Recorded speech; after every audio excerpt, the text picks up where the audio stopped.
Hello everyone, welcome to today's session. I am Amal Augustine, your English literature teacher. Today we will learn a story from your literature textbook.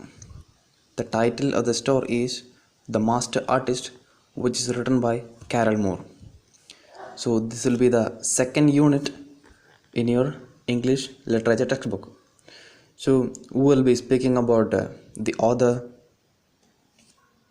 the story or the summary of the story, and the characters. There are two characters in the story, so we will also talk about the characters in the story.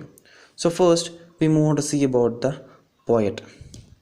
The name of the poet is Carol Moore, and she is an author and the creator of the site Children's Storybooks Online. She created the site to fulfill her lifelong dream of writing stories for children. She also illustrates stories for children.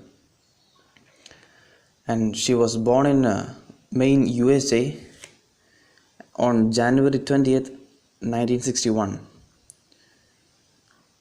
She is an American educator, writer, and advocate for children's libraries. Her other names were Anne Carol Moore and ACM, and she was named Annie after an aunt and officially changed her name to Annie in her 50s. Moore wrote many stories like Nicholas, A Manhattan Christmas Story, one of two runners up for the 1925 Newbery Model. So these are the famous works of Carol Moore.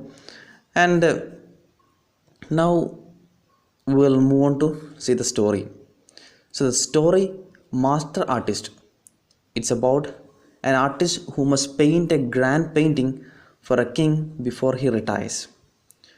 But things do not go smoothly when a wealthy patron hires an artist to paint his portrait. The book follows the story of an artist, Monsieur Sidney Abbey, painting as he liked. So shall we move on to the story? So this is a story of Monsieur Sidney Abbey. He is the master painter of the 14th century. He is due to retire from the guild that hired out painters to paint portraits for payment when a man called Guglielmo Bartoli asked him to paint his portrait on the huge dining hall of his house. Initially, Abbey is reluctant. He is not eager to take on such a big assignment at the end of his career. But then he has an idea. He could use this opportunity to paint as he wished and not according to the accepted styles of his time, as he had been forced to through his career. He asked to be allowed to paint his version of the portrait. He also insists that Bartoli should not pose for his portrait and should not ask to see the work in progress. So Bartoli finds the demands strange, but he trusts the reputation of the artist and accepts the terms. Abbey puts up a screen in front of the 20-foot wall and sets a work behind it. Bartoli tries to peep and ask questions, but in vain. Abbey only assures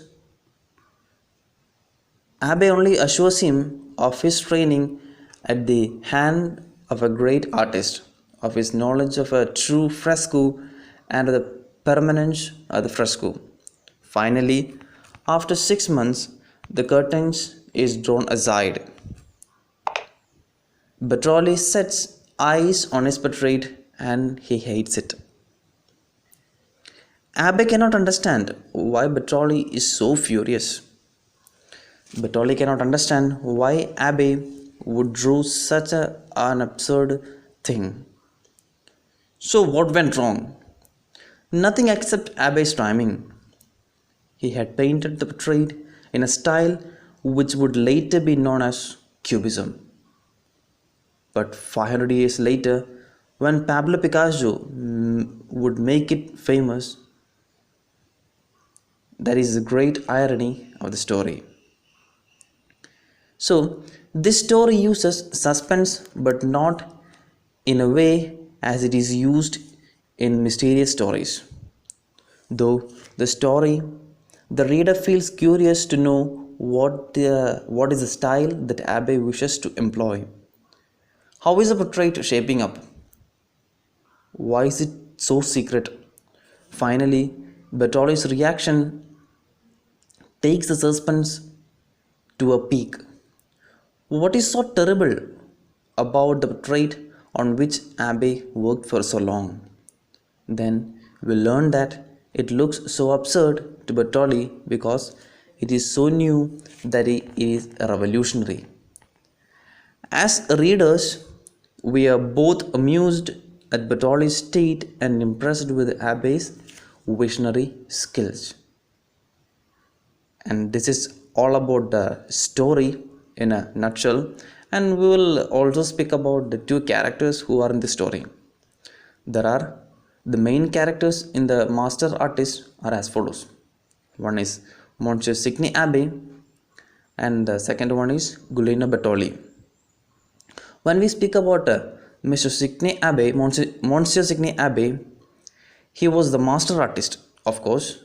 He painted the portrait of Giuliano Bertolli in cubism pattern. This shows that he was highly intellectual and was ahead of time. He painted in the way he liked and was a private person. This can be seen from the fact that he did not want any disturbance while he made the portrait. Giuliano Bertolli is the second character in the story. He was a rich Italian patron and he wanted the best man available to make his portrait. He was anxious to see his painting and wanted the best for himself. So, this is all about the story, the two characters, and the writer himself. So, this is all about the story. Thank you.